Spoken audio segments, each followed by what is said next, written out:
Hello ninth class, this is question number 4 of exercise 5.1. Question है, if a point C lies between point A and B such that AC is equal to BC, then prove that AC is equal to half of AB. Explain by drawing the figure. तो देखिए, तो figure से बनाना है तो पहले तो ये condition given है कि A और B का जो C है वो बिटवीन लाई करता है, मतलब ये A है, ये B है और इसके बिटवीन मतलब मिड पॉइंट है, ये C है। ये गिवन है बच्चों, सच डैट कि AC किसके गिवन है, AC गिवन है BC के, ये आपके मैथ में गिवन है, ठीक है। देन प्रूव डैट, अब हमें प्रूव क्या करना है, हमें प्रूव करना है AC जो होगा वो हाफ ऑफ AB के क्या होगा, इक्वल होगा। ये अपने को क्या करना है बच्चों, प्रूव करना है, ठीक है। तो अब इसका सॉल्यूशन देखिए कैसे होगा, तो मैं सॉल्यूशन यहाँ कर देता हूँ।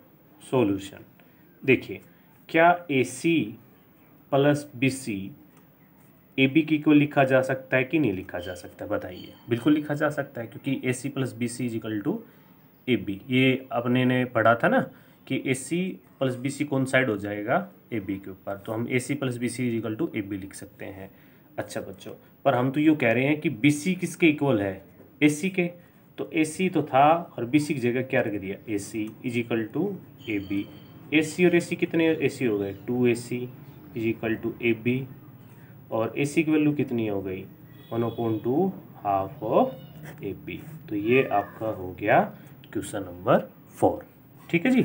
चलिए नेक्स्ट क्वेश्चन पे चले, तो क्वेश्चन नंबर 5 पढ़ते हैं। कहता है in question number 4 point C is called mid point of line segment AB। आपने C को मिड पॉइंट कहा AB का। Prove that every line segment has only and only one mid point.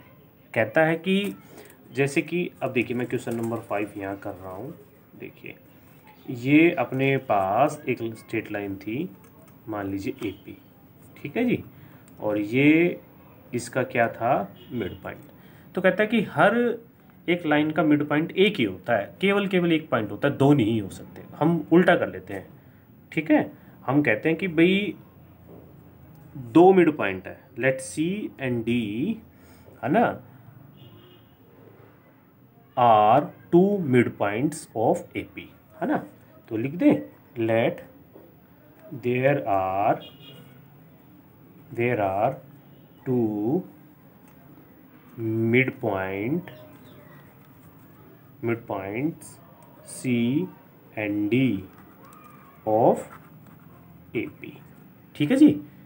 अच्छा, यदि C मिड पॉइंट है, if C is mid point, तो यदि C mid point होगा तो बताइए AC किसके बराबर होगा, आप बोलोगे BC की इक्वल होगा।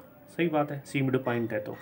अब देखिए, AC प्लस BC किसके बराबर होना चाहिए, AB के बराबर होना चाहिए। AC प्लस BC किसके बराबर होना चाहिए, AB के। अब BC किसके बराबर है, AC के, तो कितने AC हो गए, 2AC is equal to AB, और AC की वैल्यू कितनी हो गई, हाफ ऑफ AB। एक तो ये बात आ गई। इसमें तब था जब C आपका क्या था, मिड पॉइंट था। अब यदि हम मान लें if D is mid point of AB, तो क्या होगा, तो आप बोलोगे AD बराबर हो जाएगा किसके, DB के। It means AD plus DB is equal to AB, ठीक है जी। अब DB किसके बराबर है, AD के, तो कितने AD हो गए, 2AD, ठीक है जी, 2AD हो गए। 2AD is equal to AB, और AD किसके इक्वल आ गया, AD हो गया हाफ ऑफ AB। अब यहाँ से एक बात देखिए, नोट करना बच्चों इन बातों को, ये भी हाफ ऑफ AB है, ये भी हाफ ऑफ AB है। Two things are equal to same things, तो जो थिंग्स है वो आपस में इक्वल हो जाएगी। इट मीन्स AC किसके बराबर हो जाएगा, तो हम यहाँ से लिख सकते हैं कि AC, यहाँ लिख देना 1, यहाँ लिख देना 1, यहाँ लिख देना 2, और फिर लिख देंगे from 1 and 2, from 1 and 2। AC किसके बराबर हो जाएगा, यहाँ मैं लिख देता हूँ, AC किसके बराबर हो जाएगा, AD के, है ना। AC किसके बराबर हो गया यहाँ से, AD के बराबर। इट मीन्स, अब आप समझे ना बच्चों, AC माने कि A से जो C की दूरी है, A से C की जो दूरी है वो AD के बराबर है। इट मीन्स ये दोनों के दोनों एक ही जगह लाई कर रहे हैं। इट मीन्स C और D एक ही पॉइंट है। बस ये प्रूव हो गया। तो आप लिख देंगे यहाँ पे, हैंस, मैं लिख देता हूँ, hence AC and AD should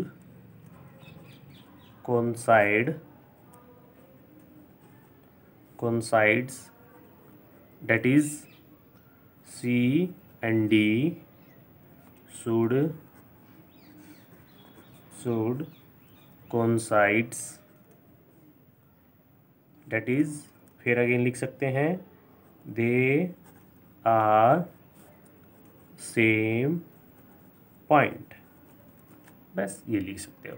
तो ये था आपका क्वेश्चन नंबर 5।